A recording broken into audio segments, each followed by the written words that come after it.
من فيض مولانا الغفور قرآن رب العالمين جاء لنا نبراس نور فيه السعادة واليقين أسمى المعاني في السطور نسمو بها دنيا ودين نلقى الشفاعة في النشور بدلائل النور المبين في حفظه تحلو الأمور ما خاب من يرجو المعين نلقى الشفاعة في النشور بدلائل النور المبين بدلائل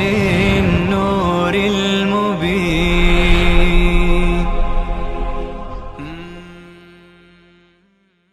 أعوذ بالله من الشيطان الرجيم. بسم الله الرحمن الرحيم. ولا تطرد الذين يدعون ربهم بالغداة والعشي. جا زجر هست و تذکری هست برای پیامبر محبوب خدا. اون تذکر اینه که مشرکان بعضی ها از پیغمبر تقاضایی مطرح کردند.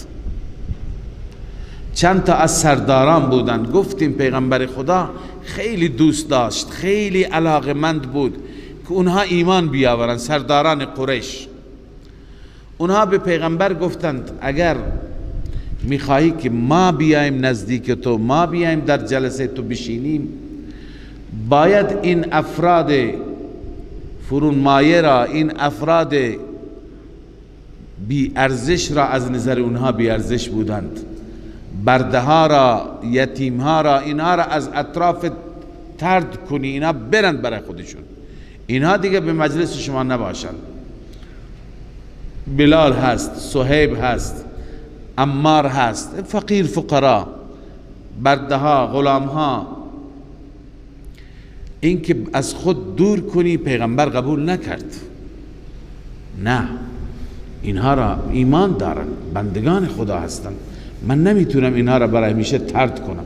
گفت خب پس این کار را اگر نمیتونی بکنی، حداقل این کار را بکن که هر وقتی که ما میاییم برای ما جلسه خصوصی اینا نباشن تو اون جلسه. ما شخصیت داریم، ما آدمای بزرگی هستیم، بیاییم با اینها هم مجلس بشیم، این برای ما قابل قبول نیست. آن حضرت اینجا جواب مثبت دادند و آن حضرت میخواستند که هر وقتی که اینها آمدند تا کلام خدا را گوش کنند، برای اونها جلسه علاهده، جلسه خصوصی با اونها پیغمبر بشیند. الله عزوجل نپذیرفت. الله تعالی دل شکستن این فقرا را تحمل نمی کنه. اینهایی که خالصتا لوجه الله هستن، برای رضای الله هستن، خود الله از اخلاصشون صحبت میکنه. یریدون وجهه، اینا اراده رضای خدا دارند، طالب رضای مولا هستند. اینها را اجازه نداری ای پیغمبر از خود طرد کنی، از خود دور کنی در هیچ جلسه ای. اگر این کار را کردی ظالمی. الله تعالی به حبیبش میگه ببینید مسئله چقدر مهم است که خدا نمیخواهد این صحابه دلشون بشکنه، اینها را پیغمبر از خود برانه. لذا الله میفرماید ولا تطرد الذين يدعون ربهم، طرد نکن آنانی را که ربشان را میخوانند، بالغدات والعشی، صبح و شام، یریدون وجهه. چرا صبح و شام خدا را صدا میزنند؟ چون آنان میخواهند رضایت الله را، آنان میخواهند فقط و فقط الله از آنها راضی بشه. صبح و شام بنویسید یعنی علی الدوام. صبح و شام کنایه از همیشگی و دوام هست. ما علیک من حسابهم من شیء وما من حسابك عليهم من شيء. الله می فرماید نیست بر تو حساب آنان چیزی و نیست از حسابت بر آنان چیزی. نه حساب اونها بر تو است نه حساب تو بر اونها است. یعنی چه؟ دو تفسیر اینجا گفتند. یعنی حساب این صحابه، این فقرا، جزای اونها، پاداش اونها، رزق اونها بر تو نیست. تو چرا اونها رو میخواید از جلسه بیرون کنی؟ و مال تو هم بر اونها نیست. این قرطبی نوشته ای جزاؤهم و رزقهم علی الله. پاداش اونها، رزق اونها بر خداست. و جزاؤک و رزقک علی الله لا غیره. و جزا و رزق تو هم ای پیغمبر بر خداست نه بر کسی دیگه. رزق تو به دست ابو جهل نیست، به دست عتبه و شیبه نیست که اونها را راضی کنی. یک تفسیر اینه، معنی این هست. تفسیر دوم اینه که ضمیر هم جزا ما علیک من حسابهم، این ضمیر هم در حسابهم به سوی مشرکین کفار است. یعنی ای پیغمبر تو تبلیغت را بکن، اونا خواسته خصوصی دارن، قبول نکن. تو پیام من را به اونها برسان، دیگه حساب اونها بر تو نیست. یعنی اگر ایمان بیارند نیارند این به شما هیچ سوالی، هیچ مسئولیتی متوجه نمیشه. لذا فقیر فقرا را طرد نکن، اینها را سر جایشون بذار و از مشرکین هم هیچ حسابی بر شما نیست. نگران نباش اگر ایمان نیاوردند. لذا الله می فرماید ما علیک من حسابهم من شیء، نیست بر شما از حساب آنان چیزی. و ما من حسابک علیهم من شیء، و نه حساب شما بر آنان. فتطردهم، اگر طرد کردی، فتکون من الظالمین، از ظالمان میشی، از ستمکاران میشی. و کذالک فتنا بعضهم ببعض، این کاف لبیان الکمال است. الله می فرماید از کمال ماست که ما بعضی را برای بعضی دیگه امتحان قرار دادیم. ببین خدا یکی را از من و شما غنی قرار داده، یکی را فقیر قرار داده. این امتحان است، امتحان الهی است، تاکه اونی که دارد بگه اینها کسانی هستند که خدا بر ما از بین اینها بر ما منت گذاشته، به ما داده. فتنا بعضهم ببعض لیقولوا، تاکه بگویند اهؤلاء من الله علیهم من بیننا، اینها هستند که خدا بر اینها منت گذاشته، احسان کرده از بین ما. یعنی به اینها دین اسلام داده، به ما نداده. به تمسخر یا به صورت حسد.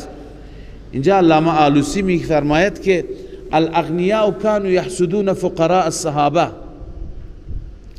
سرمایه‌داران، سرداران با فقراء صحابه حسد می کردند رضی الله عنهم. چرا؟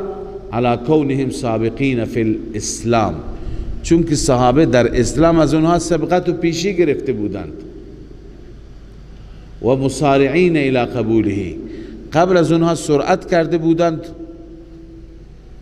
و قبول کرده بودند اسلام را، اونها عقب مونده بودند. لذا الان اونها در ضد و حسد گفتن اهؤلاء من الله علیهم من بیننا، آیا خداوند بر اینها منت گذاشته از میان ما؟ الله می فرماید الیس الله باعلم بالشاکرین. جواب رد چرا نه؟ مگر خداوند عالمتر نیست به شاکرین؟ اینا بندگان شاکر خدا هستند، اینها سپاسگزار بودند، اینها ایمان آوردند، خدای عزوجل بر اونها منت گذاشت. بله. و اذا جاءك الذين يؤمنون، الان بشارت صحابه، ببین دل صحابه اونجا قطعا شکست. وقتی که پیغمبر میخواست در زمان جلسه سرداران اینها نباشند، چه حالتی دلشون داشت؟ شکست، ناراحت شد. الله تعالی اولا به پیغمبر خودش تذکر داد، بعدا بشارتی میده که چقدر دلشون خوش شد. الله می فرماید و اذا جاءك الذين يؤمنون بآیاتنا، هرگامی آیم پیش شما کسانی که ایمان آوردن به آیات ما، فقل سلام علیکم. ابتدا الله به پیغمبرش میگه به اونها سلام بگو، فقل سلام علیکم، بگو سلام بر شما. دوم به اونها بشارت بده، كتب ربكم على نفسه الرحمه.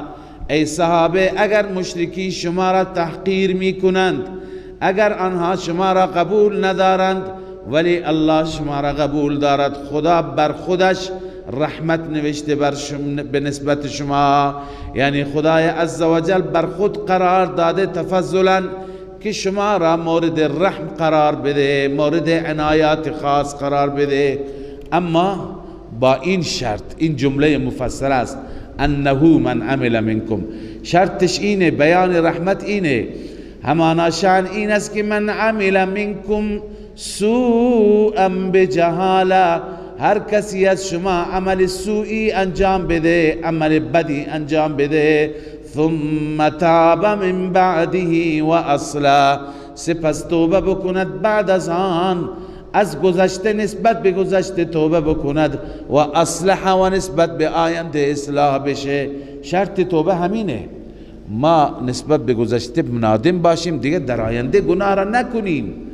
الله می فرماید فانه غفور رحیم، همانا آن ذات بخشاینده و مهربان است. و كذلك نفصل الآیات ولتستبین سبیل المجرمین. الله تعالی می فرماید ما آیات را اینگونه مفصل با توضیح بیان میکنیم و نتیجه آیات چی میشه؟ ولتستبین سبیل المجرمین، تا که روشن بشه راه مجرمان. یعنی راه مجرمان چی هست؟ انکار، ضد، عناد، راه اونها هم روشن بشه.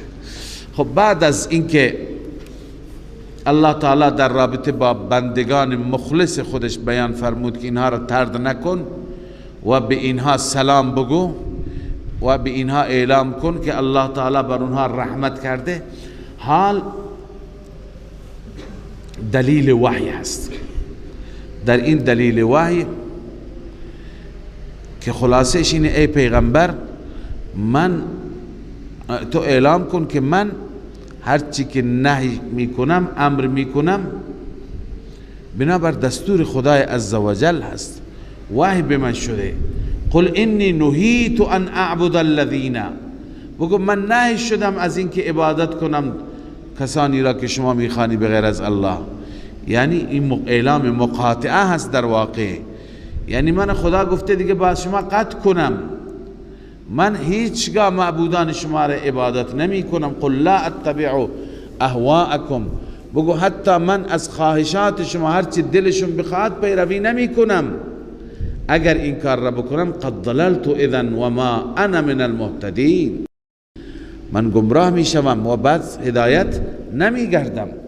قل انی علی بینة من ربی و کذبتم به، ای پیغمبر به آنان اعلام کن که من بر بینه هستم، بر دلیل کامل هستم از جانب ربم، اما و کذبتم به، شما آن را تکذیب کردید، بنویسی بلا دلیل.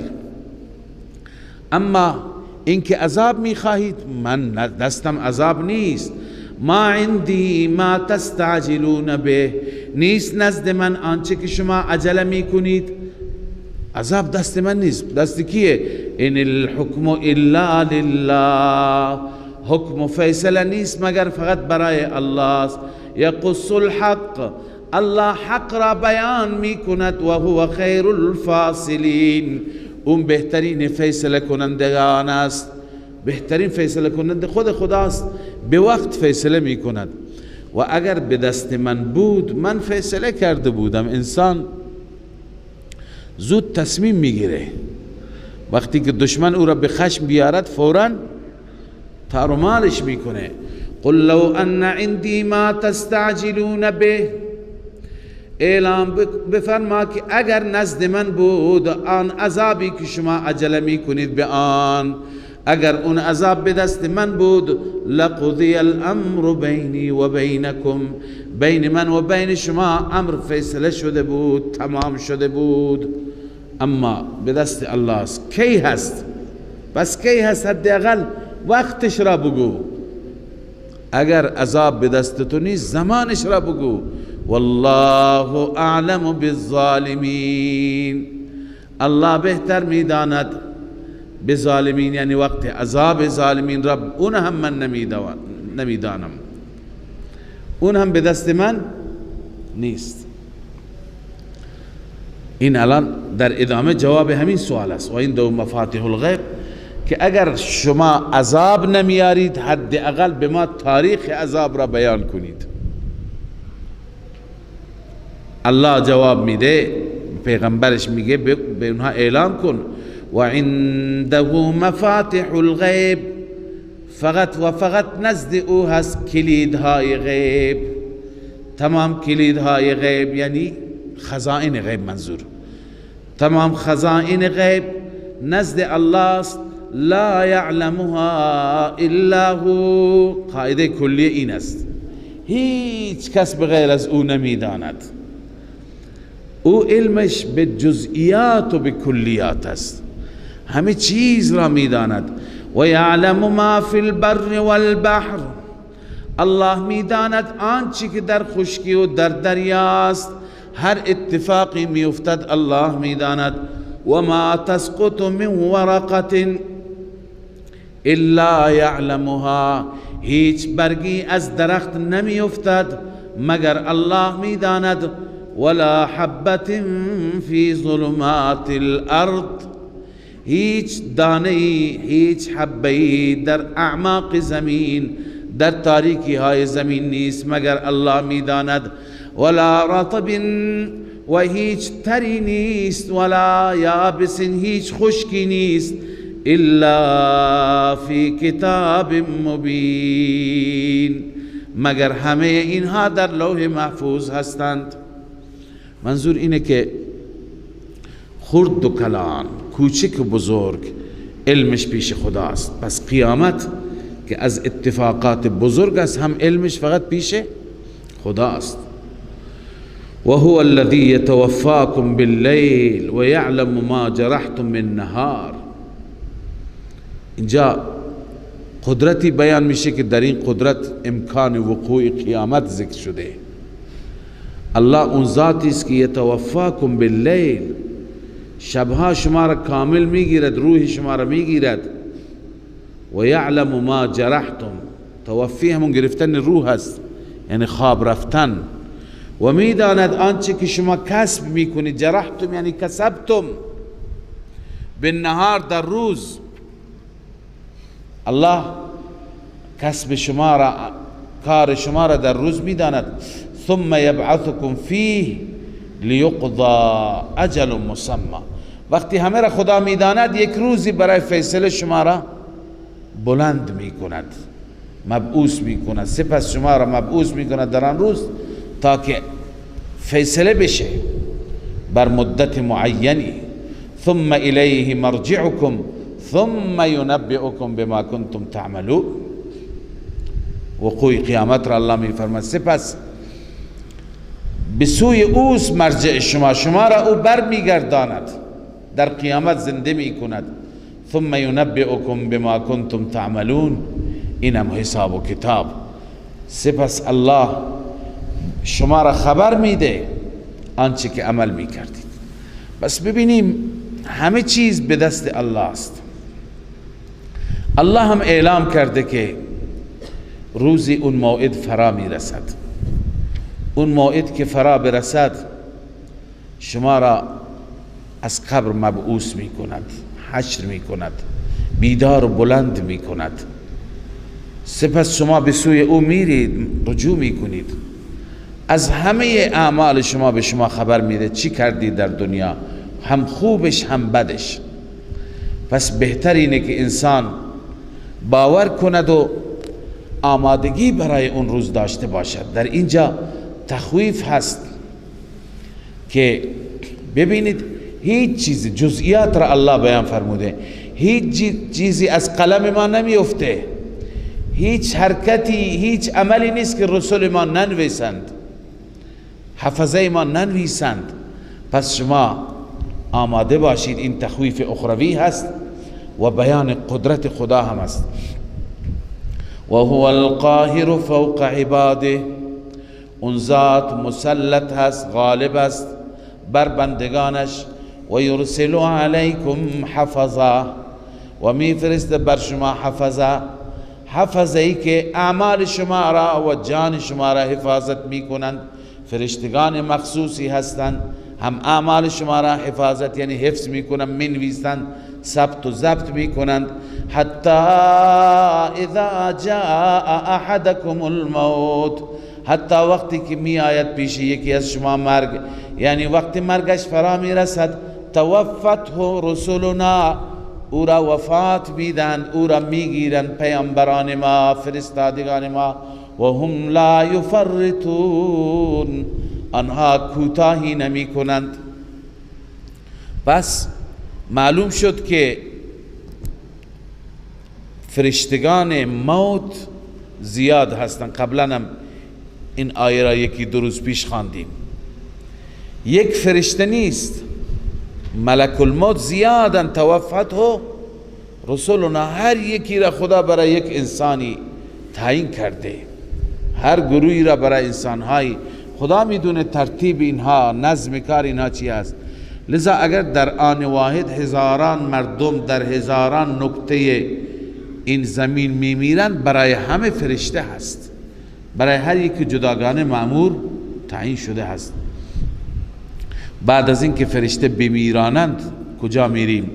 ثم ردوا الی الله مولاهم الحق، سپس برگردانده میشوند همه به سوی الله، آن اللهی که مولای حقشان هست. الا له الحکم، آگاه باش، فقط و فقط حکم و اختیار مال اوست. و هو اسرع الحاسبین، این هر یکی میتونه جواب سوالی هم باشه، روی هر یکی فکر کنید. این همه بندگان از آدم تا آخرین انسان، میلیارد انسان، اینا چطور پرسش و پاسخشون میشه، چطور کارشون تمام میشه؟ و هو اسرع الحاسبین، نزدیکترین سریعترین حسابگر و حسابرس است. الله زود حساب میگیرد. به چه صورت الله بهتر میداند. در روایت ها میاد خدای تعالی حساب همه خلائق را در نصف روز تمام میکند. لذا کار الله است. قل من ینجیکم من ظلمات البر والبحر،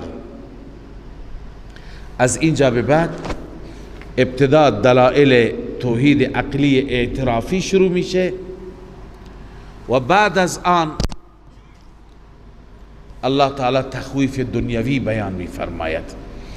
الله میفرماید قل من ینجیکم، اعلان کن چه کسی شما را نجات میده، من ظلمات البر والبحر، از تاریکی های خشک دریا و خشکی، از تاریکی های خشکی و دریا.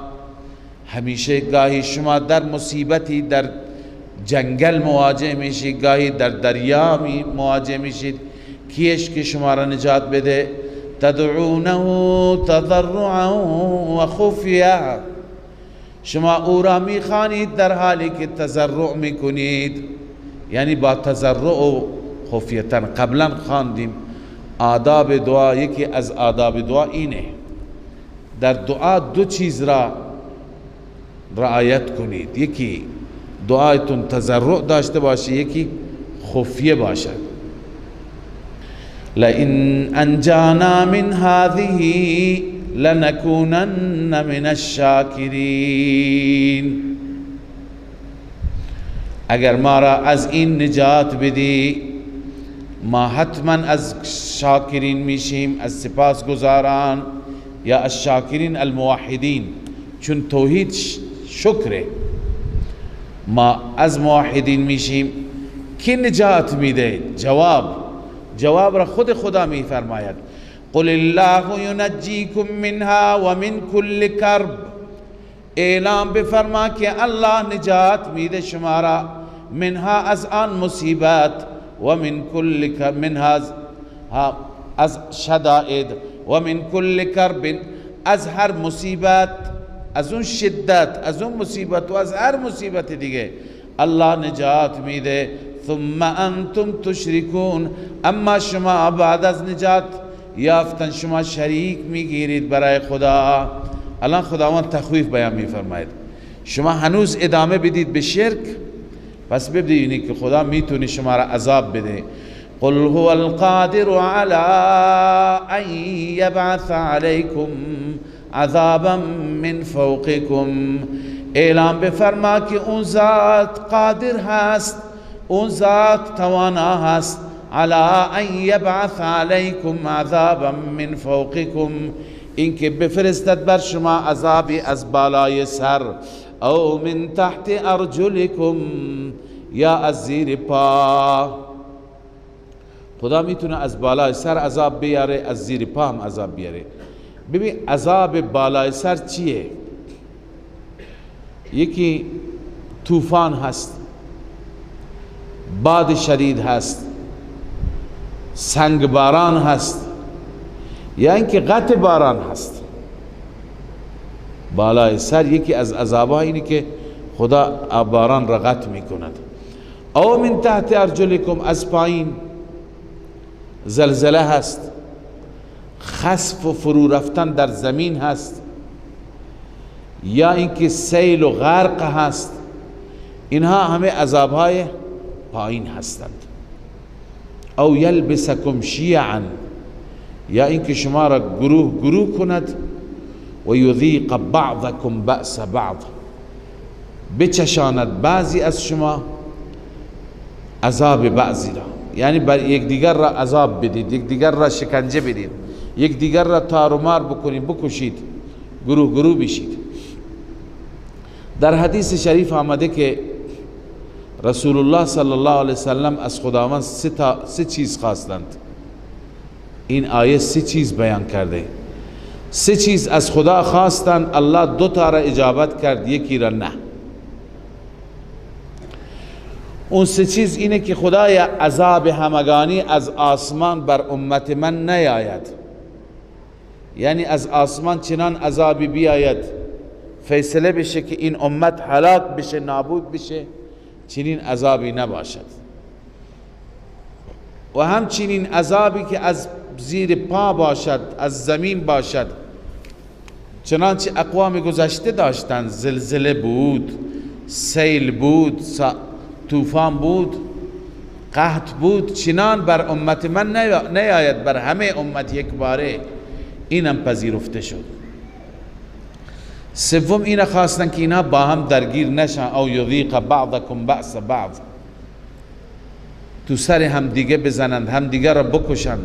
این پذیرفته نشد. الله این را برای امتحان در دنیا گذاشته که متاسفانه امت دسته دسته از هم دیگر را از بین میبرد. بله، یک تفسیرش همینه، اما این تفسیر از ابن عباس هم هست که این هم میتونه مصداق باشه. اون تفسیر اینه که علیکم عذابا من فوقکم، ایشون میفرمند من فوق کنایه از حاکمان جور هست، از پادشاه ستمگر است. یعنی خدا از بالای سر شما را عذاب میده، بر شما مسلط میکند چنان پادشاهی، چنان حاکمی، چنان رئیسی که شما را عذاب بده، شما را اذیت کنه، شما را شکنجه بده، عرصه را بر شما تنگ بکنه. گاهی انسان ها از دست این پادشاهان چی میکشند؟ اینا عذاب خدا. او من تحت ارجلکم، از زیر پا، این اشاره به زیر دستان است. اونایی که شما حاکمشون هستی و اونا زیر دست شما هستند. چه کارگر شما، چه کارمند شما، چه خادم شما، چه بچه و فرزند و اولاد شما، چه زن شما، اونا را خدا نافرمانت میکنه. به هر چی میگه هیچ که از تو حرف شنوی نداره. لذا او من تحت ارجلکم این هست. انظر کیف نصرف الآیات لعلهم یفقهون. ببین ای محمد ما چگونه آیات را میگردانیم شاید بفهمند، شاید درک بکنند، اما اینها درک نمی کنند، تکذیب کردند. و کذب به قومک و هو الحق. این عذاب را یا این قرآن را قوم تو تکذیب کرد در حالی که این قرآن حق است. قل لست علیکم بوکیل. پس تو اعلام کن، نفی مختار کل، من بر شما وکیل نیستم، یعنی من کارساز و ضامن شما نیستم، شما که قرآن انکار کردید. لکل نبأ مستقر. هر خبری مستقری دارد، یعنی وقت قرار. بنویسید در علم الهی، در علم الهی قرارگاهی دارد. و سوف تعلمون. ان قریب شما میدانید. این اشاره به تخویف اخروی هست. و اذا رأیت الذین یخوضون فی آیاتنا. اینجا زجر و توبیخ هست و همچنین آداب تعلیم یا آداب معلم و مبلغ. ببینید گاهی شما مجبور میشید که در میان جلسات اهل کفر، اهل شرک، اهل بدعت برید. خدای تعالی می فرماید وقتی که شما در جلسات اونها رفتید، شرکت کردید و دیدید که در بحثی هستند بر علیه اسلام، بر علیه مسلمانان، بر علیه توحید، بر علیه خدا، شما با اونها ننشینید، با اونها از جلسه اونها ترک کنید جلسه را. ها اگر بحث دیگری شروع کردن بشینید. و اذا رأیت الذین یخوضون فی آیاتنا. وقتی که دیدی شما کسانی را که در آیات ما وارد می شوند، در آیات ما دخالت می کنند، فاعرض عنهم حتی یخوضوا فی حدیث غیره. از آنان اعراض کن، از آنان رویگردانی کن تا اینکه اونا وارد بحث دیگه بشند، حدیث دیگه. و اما ینسینک الشیطان. اگر شیطان شما را فراموش داد، یعنی فراموش کردی، نشستی بعدا متوجه شدی اینا دارن بر علیه دین صحبت میکنند، بعد از تذکر دیگه نشین. فلا تقعد بعد الذکر مع القوم الظالمین. بعد از ذکر، بعد از یاد آمدن است، یا تفسیر بهتر بعد از ذکر یعنی بعد از پند و اندرز است. یعنی وقتی میبینی که صحبتهایشان صحبتهای خوبی نیست، شما پند خودت را بده و بلند شو. بعد از ذکر یعنی بعد از نصیحت و تبلیغ، یا اینکه بعد از ذکر، بعد از یاد الله و بلاغ دستور خداوند دیگه ننشین با قوم ظالم. و ما علی الذین یتقون من حسابهم من شیء ولكن ذکر لعلهم یتقون. الله تعالی می فرماید نیست بر کسانی که یتقون، ای یتقون الشرک، یتقون المعاصی، منظور صحابه کرام، اونهایی که از معاصی اجتناب میکنن، من حسابهم من شیء، از حسابشان هیچ چیزی، یعنی حسابشون بر اونها نیست. ولكن ذکر لعلهم یتقون. اما پند و اندرزی به اونها بده تا شاید اونها بترسند.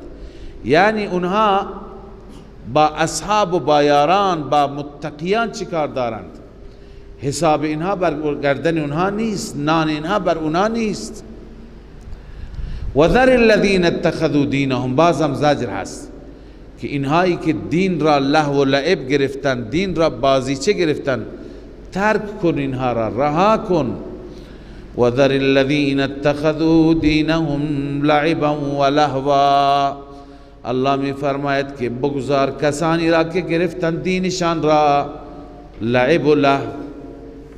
لعب و لهو یعنی دین را بازیچه. خیلی از ادیان را شما میبینید که دینشان بازیچه هست، هرچی که دلشون میخواد.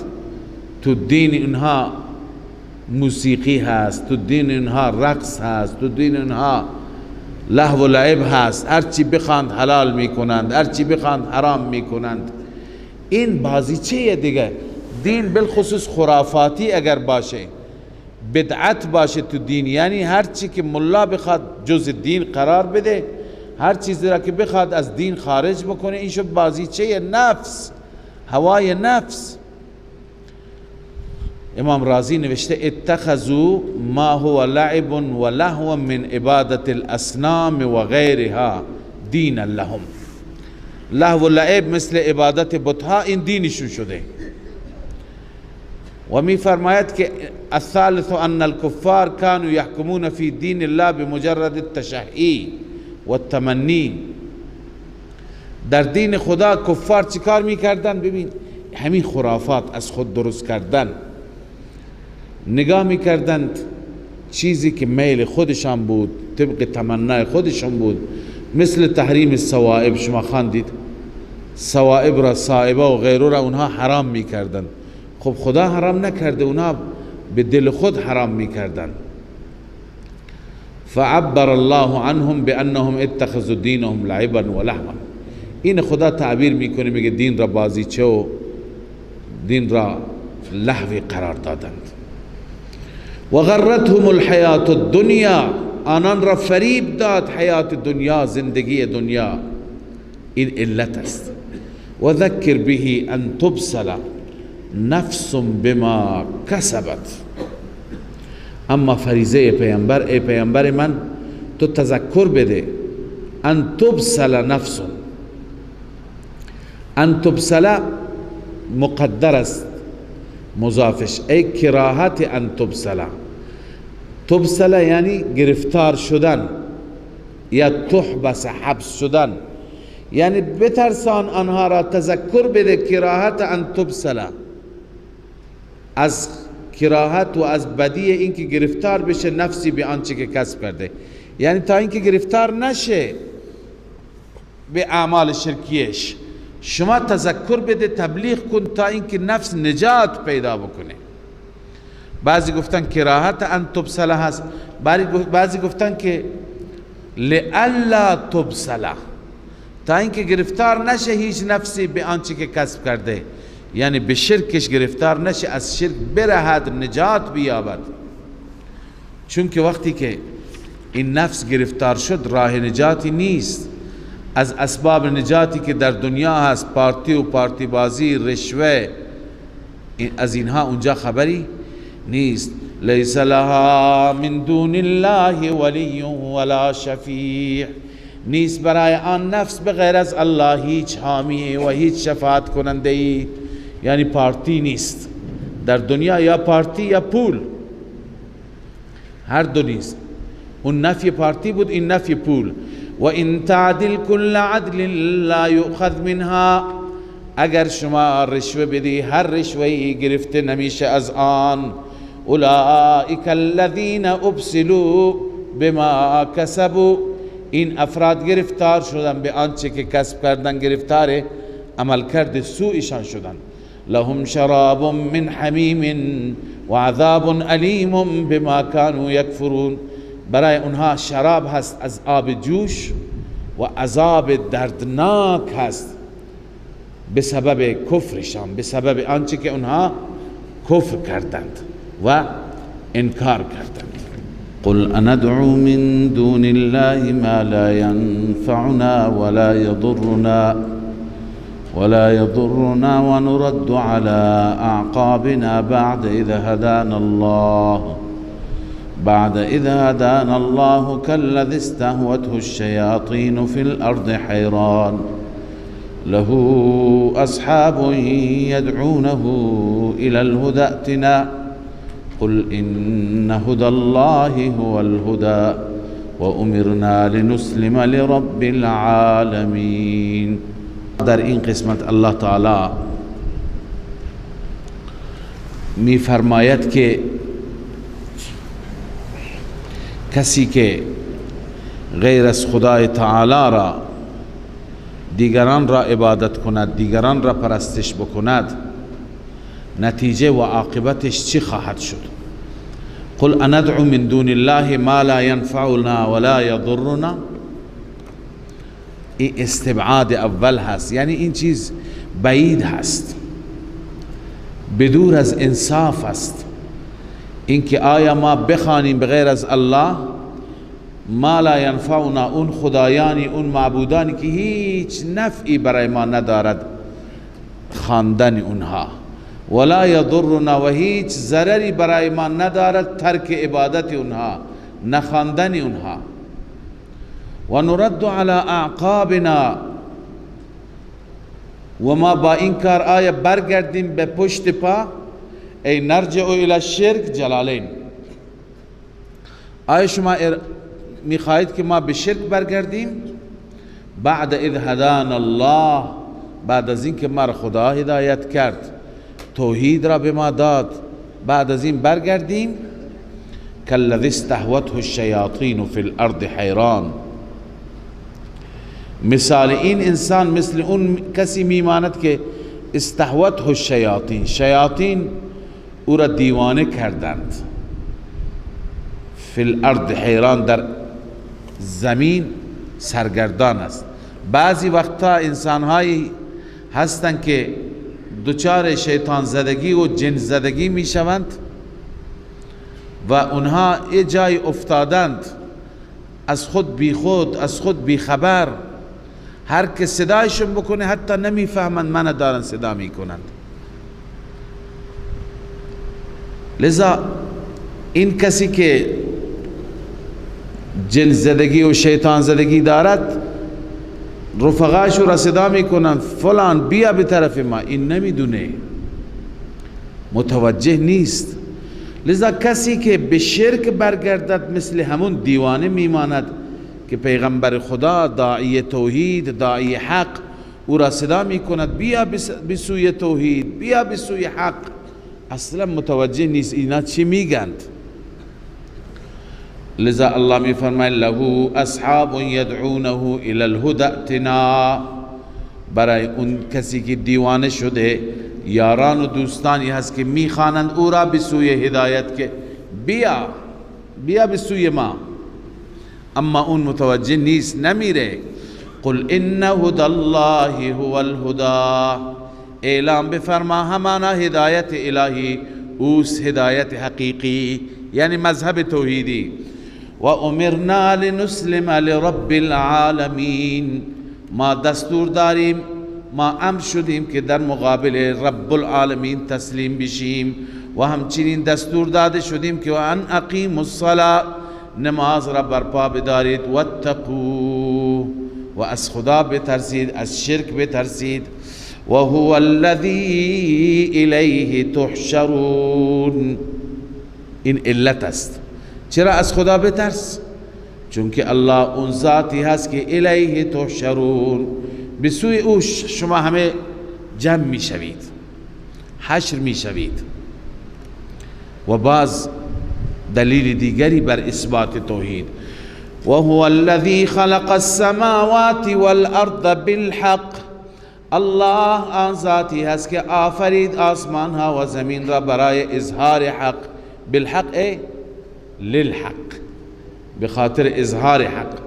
و یوم یقول کن فیکون، روزی که اون رب دستور بده کن، هر چیز را دستور بده که به وجود بیاد، فیکون به وجود میاد. قوله الحق، قول اون پروردگار حق است، هر چی که او وعده میکند اون وعدهش حق است. وله الملک، پادشاهی اختیارات هم مال اوست. یوم ینفخ فی الصور، وله الملک یوم ینفخ فی الصور یعنی مالک یوم الدین، روزی که در صور دمیده میشه مالکیت، پادشاهی، اختیار مال اوست. عالم الغیب و الشهاده، اون ذات داننده غیب و شهادت است، اون چیزی که غایب است از چشمها، اون چیزی که ما میبینیم. و هو الحکیم الخبیر، و اون ذات از هر چیز بر هر چیز خبر دارد و در هر کارش حکمت است. الحکیم فی امره و قضائه، در امر و قضا فیصله‌ای که میکند حکمت را در نظر دارد و از هر خبر دارد، از هر مسئله اطلاع دارد. این صفات خدا هستند. این صفات مقتضی اینند، بیانگر اینند که انسان عابد، انسان عبادت گزار فقط خدا را عبادت کند، چون این صفات را کسی دیگه ندارد که از احوال من خبر داشته باشد و بر همه اعمال من بینا باشد. و اذ قال ابراهیم لابیه آزر، اینجا دلیل نقلی از ابراهیم علیه السلام. ببینید همین دعوت توحید و همین دعوت به سوی یکتاپرستی و رد شرک که قرآن مطرح می کند، ابراهیم همین رو مطرح کرد. اگر هر کس از شما ابراهیمی هست، چه قریش مکه که ادعا می کردن، چه یهود، چه نصارا، بیاید بر مسیر ابراهیم. ببینید ابراهیم توحید را تبلیغ کرد. وقتی که گفت ابراهیم به پدرش آزر، به پدرش آزر، آزر بعضی میگوین نام پدر ابراهیم بود، بعضی میگوین نه، آزر لقب پدر ابراهیم بود. اصل آزر اسم صنم، تو تمام لغت ها نوشته آزر نام یک بتی بود، نام یک بتی بود. اما چون سازنده اون بت، فروشنده اون بت، یا به تعبیر امروزی صاحب امتیاز اون آزر بود، کل اون به دست این بود، هم می ساخت هم می فروخت، لذا این را به نام اون بت تبرکان ملقب کردند. بعضی اینجا مضاف مقدر کردند، آزر ای عابد و آزر، عبادت کننده آزر، آزر را عبادت می کرد. بعضی گفتن که به هر حال این لقبش بود، اسمش طارح هست، اسم پدر ابراهیم طارح هست. بعضی دیگه معتقدند که آزر پدرش نبود، آزر عمویش بود. عمو را در قرآن مجازاً پدر گفته. چرا عمو؟ میخواهند یک مسئله را ثابت کنند. اون مسئله اینه که ما انشاءالله در سوره شعراء میخوانیم که و تقلبک فی الساجدین. اصلش اینه که یک گروهی معتقد است که پیغمبر خدا صلی الله علیه و سلم اصلا در نسلش، در پشتش هیچ مشرکی وجود ندارد، نه پدر پیغمبر، نه جد پیغمبر، نه جد بالاتر، همه اینها اهل توحید بودند. تا آخر نسل پیغمبر هیچ شرک نبوده. خب اونها را وقتی سوال میکنیم میگیم که خب نسل پیغمبر هیچ مشرکی وجود نداشته، خب پدر و جد و اینها را خدا بهتر میدوند، در قرآن و سنت چیزی نیامده، سکوت. اما وقتی که به ابراهیم میرسیم، خب پیغمبر از اولاد ابراهیم است، فرزند اسماعیل، اسماعیل فرزند ابراهیم، ابراهیم فرزند آزر. پس ببین در نسلش مشرکی آمد، همین آزر خودش به تصریح قرآن مشرکه. اینجا اینا توجیه میکنند، میگویند که پدرش نبوده، پدرش طارح بوده، آزر عمویش هست. به چه دلیل؟ چرا این کار را میخوان بکنند؟ اون آیه و تقلبک فی الساجدین، یعنی گشتن تو ای پیغمبر در میان ساجدین و قرار گرفتن تو در میان ساجدین اونها میگن قرار گرفتن تو در میان ساجدین، ساجدین یعنی موحدین، تو یه پیغمبر در میان اونها یعنی در نسل اونها قرار گرفتی، نسل تو، آبا و اجداد تو همه موحد، همه ساجد. خب این آیه را نیازی نیست به این صورت تفسیر بکنیم.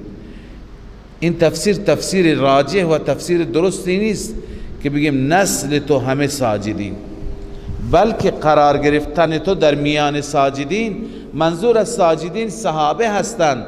منظور از سجده نماز شب و نماز تهجد است که رسول الله صلی الله علیه وسلم شب به مسجد النبی می رفت، همه در حال قیام و رکوع و سجده و قیام اللیل بودند. رسول الله هم می رفت و صحابه را می دید، تماشا می کرد، لذت می برد، نماز می خواند، خودش هم نماز تهجد می خواند. اون صحنه را الله تعالی فرموده و تقلبک فی الساجدین، قرار گرفتن و گشتن شما در میان ساجدین. پس لازم نیست که ما اصلا ثابت کنیم که جد پیغمبر هیچ کسی مشرک نبوده. آزر پدر ابراهیم از قرآن میگه ابی، پدر. ما چه زمانی به طرف معنای مجازی می رویم؟ شما این اصل را خواندید، زمانی که عمل کردن به معنای حقیقی ممکن نباشد، مشکل باشد. الان اینجا ابیه معنای حقیقی، معنای پدر گرفتن چه مشکلی دارد؟ مشکلی ندارد. چه نیازی هست ما به طرف معنای مجازی بریم بگیم مراد از ابیه اینجا عمو هست؟ نه خیر. آزر چه نامش هست چه لقبش هست، پدر ابراهیم از قرآن میگه. و اذ قال ابراهیم لابیه آزر اتتخذ اصناما آلهه. ابراهیم به پدرش آزر گفت ای پدر آیا تو بتها را به عنوان معبود گرفتی؟ انی اراک و قومک، من تو را و قومت را میبینم فی ضلال مبین، در گمراهی آشکار هستی. به هر حال ابراهیم دعوت داد. دعوت ابراهیم را میخوانیم انشاءالله در سوره مبارکه مریم. یا ابت لا تعبد الشیطان، یا ابت لما تعبد ما لا ينفعك ولا يضرك. اما وقتی که میخواست پدر را و قوم را بفهماند، تفهیم کند ابراهیم علیه السلام چگونه از دلیل اونها استفاده کرد، از عقاید اونها استفاده کرد در رد اونها. چطور؟ اولا و کذالک کاف لبیان الکمال است، یعنی از کمال ما هست. و کذالک نری ابراهیم ملکوت السماوات والارض. الله می فرماید که از کمال هست که ما نشان دادیم یا نشان می دهیم به ابراهیم عجائب آسمان ها و زمین را. ولیکون من الموقنین، لام لام عاقبت است. عاقبت این میشه که اون از یقین کنندگان است. فلما جن علیه اللیل رأى کوکبا. الله می فرماید وقتی که شب پوشش داد، شب پوشش داد یعنی هوا تاریک شد، ابتدا ابراهیم یک ستاره دید. قال هذا ربی، این رب من هست. فلما افل، زمانی که آن ستاره افول کرد، غروب کرد، قال لا احب الافلین، من دوست ندارم غروب کنندگان را. اون خدایی که بیاد و بره، لذا اون خدا نمیتونه خدا باشه. ببینید ابراهیم علیه السلام به عنوان مناظر و به عنوان اینکه قوم را تفهیم بکند اینها را گفت. این نیست که العیاذ بالله بگیم ابراهیم اول نمیدانست، بعضی میگن دنبال خدا میگشت، هر چی را میدید میگه خدای من، آخر به خدا رسید. نه، قبل از این شما خواندید که ما به ابراهیم عجایب آسمان ها و زمین را نشان دادیم. ابراهیم یقینش از قبل ایمانش کامل بود. اینها را به عنوان مناظره با قوم و تفهیم قوم ابراهیم بر اساس دیدگاه اونها داره صحبت میکنه و استدلال میگیرد. فلما رأى القمر بازغا، زمانی دید ماه را که بازغا یعنی طالعا طلوع کرده، ماه در آمده، قال هذا ربی، این رب من است. فلما افل، وقتی که اونم افول کرد، اونم غروب کرد، قال لئن لم يهدني ربي، اگر رب من مرا هدایت نمی کرد، لأكونن من القوم الضالین، منم از گمراهان می شدم. الضالین عن سبیل الهدى، اونی که از راه هدایت گمراه شده. فلما رأى الشمس بازغة قال هذا ربی هذا اکبر. سومی، وقتی که خورشید را دید گفت این رب من است، این بزرگتر است. فلما افلت، زمانی که این هم غروب کرد، خورشید رفت ناپدید شد، قال یا قوم انی بریء مما تشرکون. قوم را میخواست متوجه کنه که اینا مظهر قدرت خدا هستند، خدا در غیب هست. لذا شما اینهایی که افول و غروب میکنند، اینهایی که محتاج هستند برای غروب خودشان، برای طلوع خودشان، از اینها استمداد نکنید. من از شرک شما بیزارم. انی وجهت وجهی للذی فطر السماوات والارض، همانا من متوجه کردم چهرم را، ذاتم را، برای آن ذاتی که خلق فرمود، آفرید آسمان ها و زمین را، در حالی که حنیفا یکسو هستم. و ما انا من المشرکین، معنی حنیف گفتیم یعنی و ما انا من المشرکین. هر جا شما حنیف را میخوانید و ما کان من المشرکین ولم یک من المشرکین و ما انا من المشرکین، حنیف همینه که مشرک نباشد. بله. و حاجه قومه، بعد از اینکه ابراهیم توحید را بیان کرد، ابتدا به سوی قوم و به سوی استدلالات قوم رفت تا قوم را متوجه کند. وقتی که قوم متوجه شد، توحید را آشکارا بیان کرد. الان قوم با او بحث کرد. و حاجه قومه، جدل کرد، محاجه کرد، بحث کرد با او. ابراهیم گفت قال اتحاجونی فی الله و قد هدان، آیا شما با من بحث میکنید درباره توحید خدا در حالی که خدا منو هدایت کرده؟ چقدر ناانصافی هست که شما از خدا نمی ترسید. چطور من بترسم از خدایان باطل شما، اونایی که هیچ قدرتی ندارند، اونایی که پوشالی اند، اونایی که هیچی در اختیارشون نیست، من از اونا بترسم؟ شما از اون خدایی که تمام قدرت را دارن نمی ترسید؟ لذا ابراهیم میگه ولا اخاف ما تشركون به، من نمی ترسم از آن معبودانی که شما شریک خدا قرار میدهید، الا ان یشاء ربی شیئا، مگر رب من چیزی بخواهد. بیان قدرت رب است، یعنی اگر رب بخواد به من ضرر برسانه، ضرر میرسانه، اونا نمیتونند. وسع ربی کل شیء علما، رب من هر چیز را از نظر علمی احاطه کرده، در بر گرفته. افلا تتذکرون، آیا پند نمیگیرید؟ پند حاصل نمی کنید؟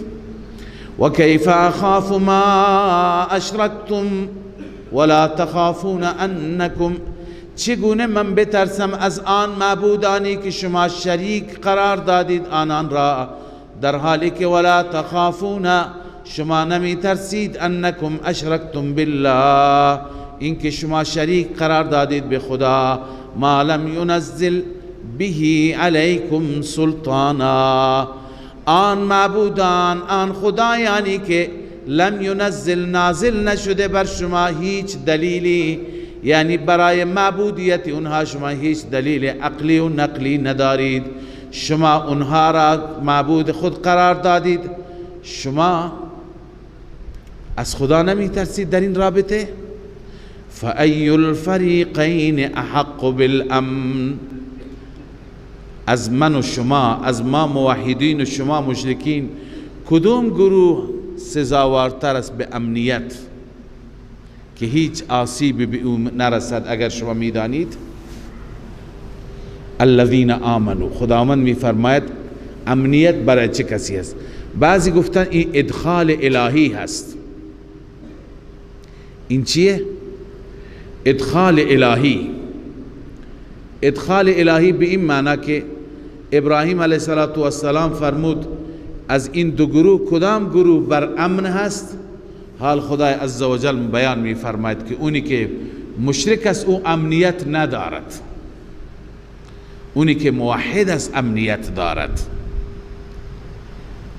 یا اینکه این هم ادامه کلام و سخن ابراهیم علیه السلام است. الله می فرماید الذین آمنوا ولم یلبسوا ایمانهم بظلم، آنانی که ایمان آوردند و خلط نکردند ایمانشان را با ظلم. به ظلم یعنی با شرک. ان الشرک لظلم عظیم. از همین آیه صحابه پریشان شدن، گفته یا رسول الله اینا لم یظلم، کی هست که ظلم نکرده؟ بعد رسول الله فرمود این ظلم شرک است که در کلام لقمان هست، یا بنی لا تشرک بالله ان الشرک لظلم عظیم. پس ایمانشان را با شرک خلط نکردند، قاطی نکردند. اولئک لهم الامن، امن برای اینها هست. و هم مهتدون، و اینها هدایت یافته هستند در دنیا. اینا اهل هدایتند در آخرت که اهل جنت میشند. پس امنیت برای کسی است که شرک نکند. و تلک حجتنا، ببین اینا دلائل بودند. الله میفرماید این دلائل را ما به ابراهیم دادیم. و تلک حجتنا اشاره به دلائل توحیدیه گذشته است. الله میفرماید و تلک حجتنا آتیناها ابراهیم علی قومه، این حجت ماست، دلائل ماست که ما دادیم به ابراهیم بر قومش. نرفع درجات من نشاء، ما بلند میکنیم درجات کسی را که بخواهیم، هم علما هم عملا درجه ما میدیم. ان ربک حکیم علیم، بدون شک پروردگار تو در همه کارهایش حکمت است و داننده همه چیز است. و وهبنا له اسحاق و یعقوب. الان ببینید خداوند چه نعمتهایی به ابراهیم داد. بالاترین نعمت فرزند صالح است، اونم فرزندی که اینها پیغمبر بودند. و وهبنا له اسحاق و یعقوب، الله می فرماید ما به او بخشیدیم اسحاق و یعقوب را. کلا هدینا و نوحا هدینا من قبل. ببینید اینجا چند تا پیغمبر را یک جا با هم ذکر کرده. مفسرین بالخصوص شیخ ما رحمه الله می فرمود که این پیغمبران با هم دیگه تناسب دارن، کیف متفق نیست. این سه چهار تا پیغمبر با هم تناسب دارن، سه چهار تا بعدی با هم تناسب دارن، سه چهار تا بعدی با هم تناسب دارن. اینا تناسبشون چیه؟ اینجا یکی ابراهیم ذکر شده، یکی اسحاق، یکی یعقوب، یکی نوح. اینا همه اصول انبیا هستند. بقیه همه انبیا از اولاد اینها هستند. پس اینها اصول الانبیا، ابو الانبیا، آباء الانبیا هستند. الله می فرماید کلا هدینا من و نوحا هدینا من قبل، هر یک از اینها را ما هدایت کردیم و نوح را قبل از اینها. پس این چهار تا اصول انبیا. چهار تا دیگه ذکر میشه. و من ذریته، چهار تا دیگه نه، 6 تا دیگه. و من ذریته داوود و سلیمان و ایوب و یوسف و موسی و هارون. از اولاد او هست داود از اولاد کی؟ از اولاد نوح، چون اینا اولاد ابراهیم هستند اما بعضی ها اولاد ابراهیم نیستند. مثلا لوط برادرزادهش هست، خب میشه بگیم که برادرزاده هم فرزند از اولاد ابراهیمه، اما یونس نیست، از اولاد نیست، اما از اولاد نوح هست. به این خاطر و من ذریته مرجع ضمیر نوح قرار دادن. اما اینجا 6 تا پیغمبر ذکر شده، هر دوتا با هم. خصوصیت داود و سلیمان چی بود؟ این هر دو پادشاه بودند. خصوصیت ایوب و یوسف چیه؟ این هر دو پیغمبر وجه مشترکشون اینه که خیلی مصیبت دیدن در دنیا، خیلی روزهای سخت دیدن. خصوصیت موسی و هارون خب مشخصه، برادر هم بودن، صاحب معجزات بزرگ بودن. لذا الله می فرماید و من ذریتی، از اولاد نوح هست داوود و سلیمان، داوود و سلیمان و ایوب و یوسف، ایوب و یوسف علیهم السلام و موسی و هارون، و همچنین موسی و هارون که صاحب معجزات بزرگ بودند. و کذالک نجزی المحسنین، الله می فرماید این گونه ما پاداش می دهیم مخلصین را. اینا همه مخلصینند، انبیاء خدا همه مخلصین. و زکریا و یحیی و عیسی و الیاس کل من الصالحین. این 4 پیغمبر را ذکر کرده. این 4 تا خصوصیتی دارن که قرآن خودش گفته کل من الصالحین. این هر 4 پیغمبر وجه اشتراکشون عبادت است. اینها در عابد بودن خیلی معروفند. این 4 تا در چی معروفند؟ عابد بودن.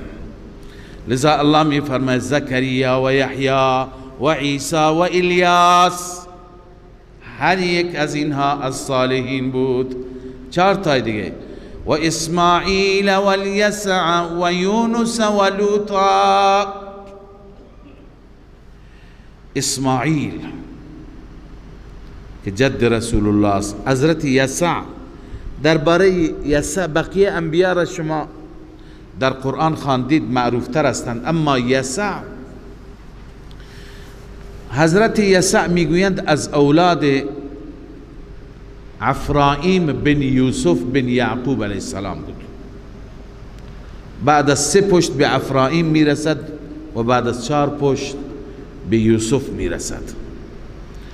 اما ایشون در زمان الیاس پیغمبر بود و ایشون جانشین حضرت الیاس شد. والله اعلم، اطلاعات زیادی درباره یسع نیست، همین قدر. اما خصوصیت و ویژگی این 4 پیغمبر چیه؟ این هر 4 تا دینشون دارای شهرت زیاد نیست، معروف نیستند. و اسماعیل و الیسع و یونس و لوطا. اسماعیل و یسع و یونس و لوط پیغمبر. و کلا فضلنا علی العالمین، هر یک از آنها را ما فضیلت دادیم بر عالمیان. بنسبت بالنبوة، به وسیله نبوت اینها بر جهانیان فضیلت دارند. خب اینها پیغمبران، 17 تا پیغمبر اینجا ذکر شدند بعد از ابراهیم. الله می فرماید و من آبائهم و ذریاتهم و اخوانهم واجتبیناهم و هدیناهم. همچنین از پدرانشان، از اولادشان، از برادرانشان. واجتبیناهم، ما برگزیدیم، یعنی به عنوان پیغمبر. غیر از این پیغمبران دیگه پیغمبرانی هم هستند که اینجا در قرآن تعریف نشدن، حتی نامشان هم ذکر نشده.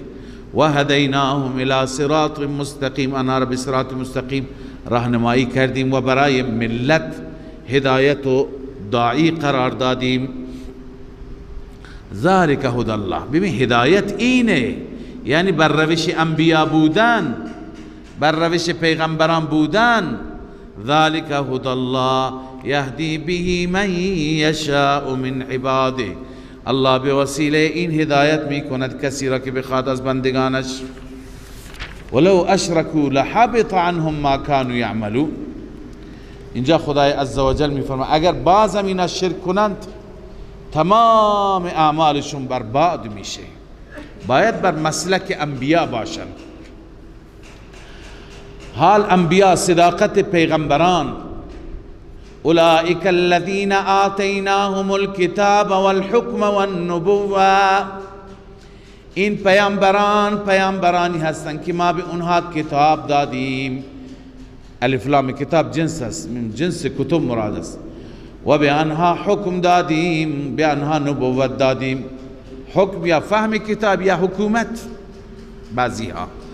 فَإِن يَكْفُرْ بِهَا هَؤُلَاء، حال خدای عزوجل روی سخن به سوی اهل مکه قرار میدهد. این پیامبران کسانی هستند که ما به اونها کتاب و حکم و نبوت دادیم، اما الان اهل مکه فَإِن يَكْفُرْ بِهَا هَؤُلَاء، به این پیامبران، به این آیات، به این نبوت ها اگر کفر بکنند اهل مکه، فقد وکلنا بها قوما، ما الله تعالی می فرماید که این کار را می سپاریم به قومی که لیسو بها بکافرین، اونها نسبت به این انبیا، نسبت به آیات، نسبت به نبوت انکار نکنند. این قوم چی هست؟ ببین اهل مکه استقبال نکرد. سوره مکی هست. منظور اونطوری که علامه آلوسی در روح المانی گفته، منظور صحابه پیامبر، مهاجرین و انصار مدینه هستند. یعنی شما قریشی ها، ابو جهل و ابو لهب، عتبه و شیبه اگر انکار میکند، ما یک قوم دیگه در نظر گرفتیم که اونها کفر نمی کنند، اونها تسلیم میشن. قال ابن عباس و مجاهد هم الانصار، این قوم دیگه کی هست؟ انصاری ها و اهل مدینه هستند. هم الانصار و اهل المدینه. و قیل اصحاب النبی مطلقا، بعضی گفتن مطلقا اصحاب رسول الله مراد هستند. اولئک الذین هدی الله، این پیامبران کسانی هستند که خدا اونها را هدایت کرده. هدی الله اصلش هست هداهم الله، هم اینجا مقدر است، اینا را خدا هدایت کرده. فبهداه مقتده، به هدایت اونها اقتدا کن ای پیغمبر. هدایت این پیامبران چی است؟ چند چیز هستند. یک، شرک محبط للعمل كالردة والعیاذ بالله، شرک عمل را از بین میبرد. دو، فضل الكتاب الكریم و سنت النبویه. ها ببخشید، اینها از همه اینها، از این آیات اون چی که برداشت هست اینه که اولا الله تعالی فرمود لحبط عنهم ما كانوا يعملون. از این آیات اون چیزی که ما استنباط میکنیم، هدایت آیات و استنباطات آیات را برشمرده است حضرت عبدالله بن عباس. لذا اولین چیز چیه که شرک انسان، اعمال انسان را از بین میبرد، حبط میکند. لحبط عنهم ما كانوا يعملون. دوم اینه که خداوند فضل کتاب الله، قرآن مجید و سنت نبوی را ذکر فرمود. آتیناهم الکتاب والحکم والنبوة. سوم این که بر رسول الله اقتدا واجب است، از این آیه معلوم میشه. و چهارم این که اجرت گرفتن بر تبلیغ درست نیست. پیغمبر را الله تعالی می فرماید که شما اجر نمیگیرید، شما پاداش نمیگیرید. قل لا اسألكم علیه اجرا. و پنجم این که این هو الا ذکر للعالمین، قرآن پند هست، تذکر هست. قرآن بهترین پند دهنده هست.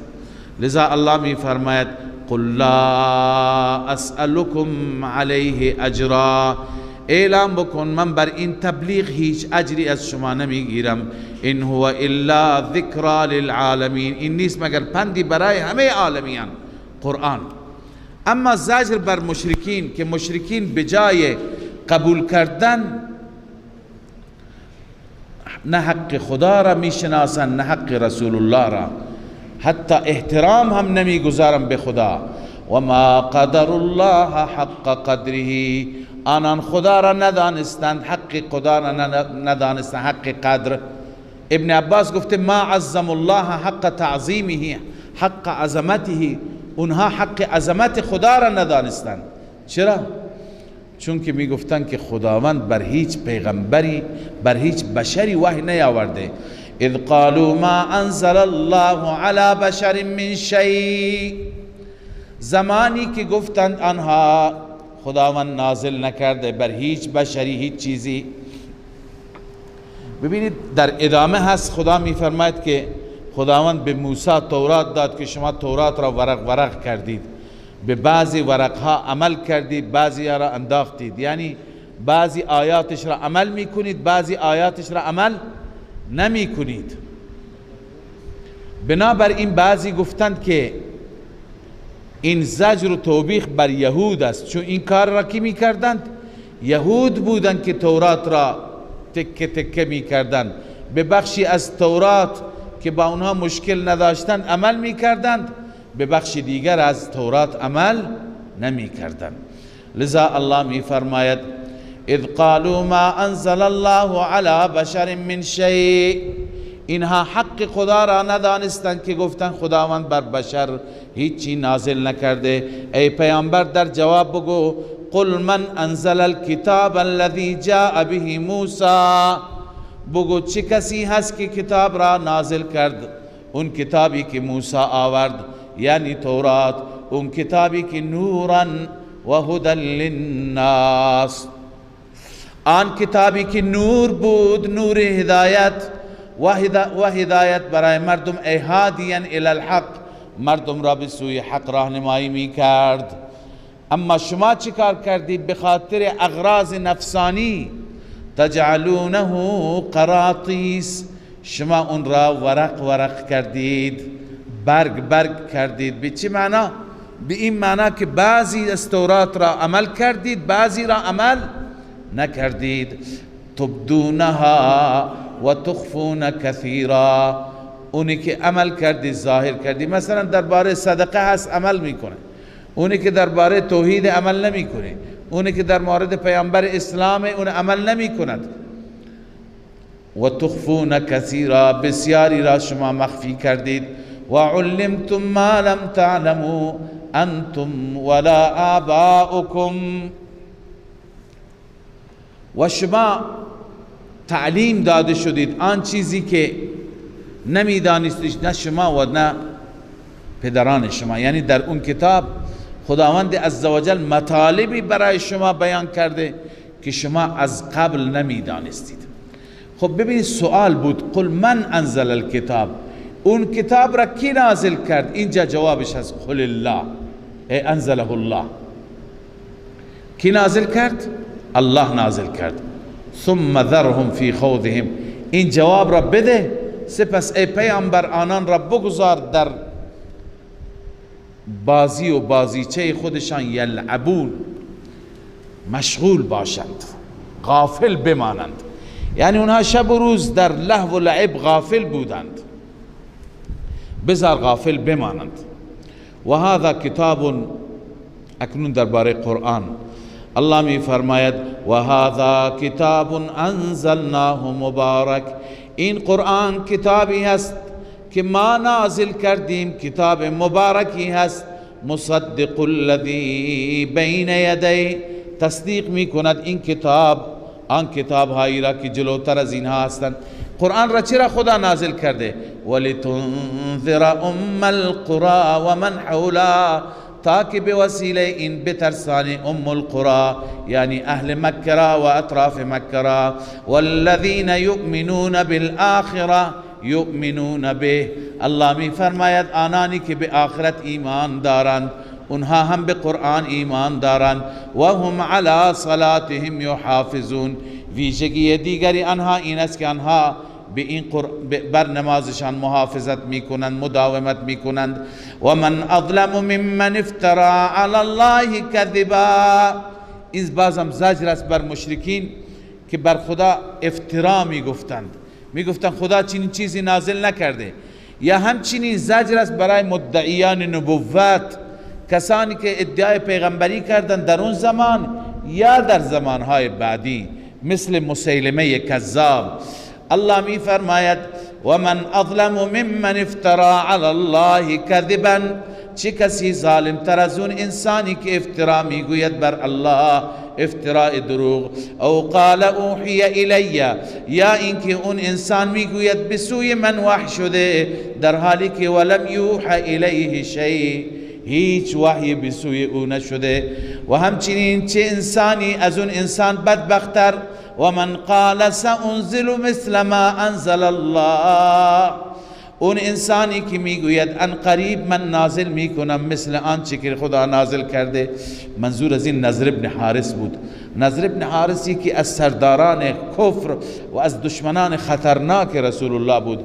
هر جا به مردم میگفت ایمان نیاورید و بعد گفت من میتونم مثل این قرآن بیارم، برای شما میارم. همون بود که گفت برای شما میارم، تا امروز خبری نشد. الله عزوجل تخویف اخروی بیان میکنند برای این انسانها، اینهایی که ادعای نبوت دروغین میکنند، اینهایی که ادعا میکنند که ما قرآن میاریم، اینهایی که به قرآن رسول الله ایمان نیاوردند. الله می فرماید ولو تری اذ الظالمون فی غمرات الموت، اگر ببینی زمانی که ظالمان یعنی مشرکان کافران در سختی موت هستند، ببینی اون صحنه عجیبی هست.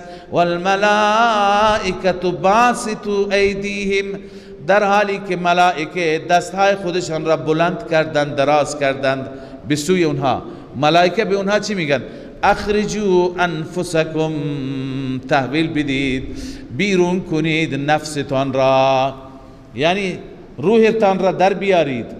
ملائکه با خشونت با تندروی روحشون را میگیرند. الیوم تجزون عذاب الهون، الله می فرماید امروز پاداش داده می شوید عذاب ذلت بار. چرا؟ بما کنتم تقولون علی الله غیر الحق، به سبب آنکه شما می گفتید بر خداوند غیر حق را. و کنتم عن آیاته تستکبرون، این دلیل عذاب است. چون که دلیل اول بما کنتم تقولون علی الله غیر الحق، بر خدا افترا می گفتید، غیر حق می گفتید. و دلیل دوم این که از آیات خدا تکبر می کردید. لذا عذاب بچشید. ملائکه به اونها میگن بریم به طرف عذاب، روحشان را قبض میکنند، میبرند اونها را در عالم برزخ میبرند. بعدا روز قیامت پیش خدا می آیم. الله می فرماید ولقد جئتمونا فرادا کما خولناکم اول مره، شما پیش ما فرادا می آیید، یعنی تک تنها، همان گونه که روز اول شما را پیدا کردم. و ترکتم ما خولناکم وراء ظهورکم، و می گذارید هرچی ما به شما دادیم پشت سر. در دنیا باغتون میمانه، مغازهتون میمانه، کاختون میمانه، هرچی که ما به شما دادیم پشت سر میگذارید. لشکرتون، خدمتون، حشمتون همه میمانند تک و تنها. حتی بعضی گفتن فرادا یعنی عریان، لخت، بدون لباس می آیم پیش خدای عزوجل. از رسول الله پرسیدن یا رسول الله اون وقت که همه بی لباس باشند، عایشه رضی الله عنها پرسید خدای عزوجل که اینها را بی ستر بکند، بی لباس بکند، در میان اینها مرد هست، زن هست، عورت همدیگر را نمی بینند، بدن همدیگر را نمی بینند. رسول الله فرمود چنان وحشتی اونجا غالب است که همه چشمها خیره به آسمان است، هیچ کس از اطراف خودش خبر نداره، چه برسد به اطراف خودش نگاه کند. الله می فرماید اونجا شما می آیید و ترکتم ما خولناکم وراء ظهورکم، آنچه که ما به شما دادیم شما آن را می گذارید پشت سر. و ما نرى معكم شفعاءكم الذين زعمتم انهم فيكم شركاء، نمی بینیم با شما شفیعان و سفارشان که شما گفتی سفارش ما میکنند، آنانی که میپنداشتید که آنان فیکم شرکا، فیکم یعنی فی عبادتکم، در عبادت شما شریکند، باید اونها را هم عبادت کنید. الله می فرماید لقد تقطع بینکم، امروز بین شما قطع رابطه میشه، همه روابط چی میشه؟ قطع میشه. و ضل عنکم ما کنتم تزعمون، و گم میشود اون چیزی که شما فکر میکردید. چی فکر میکردن؟ که خدایان روز قیامت شفاعت ما میکنه اگر قیامتی باشد. لذا الله میفرماید اون فکر شما باطل میشه، ضل عنکم، اون باطل میشه، گم میشه. صدق الله العظیم. من فيض مولانا الغفور قرآن رب العالمين جاء لنا نبراس نور فيه السعادة واليقين، أسمى المعاني في السطور نسمو بها دنيا ودين، نلقى الشفاعة في النشور بدلائل النور المبين، في حفظه تحلو الأمور، ما خاب من يرجو المعين، نلقى الشفاعة في النشور بدلائل النور المبين، بدلائل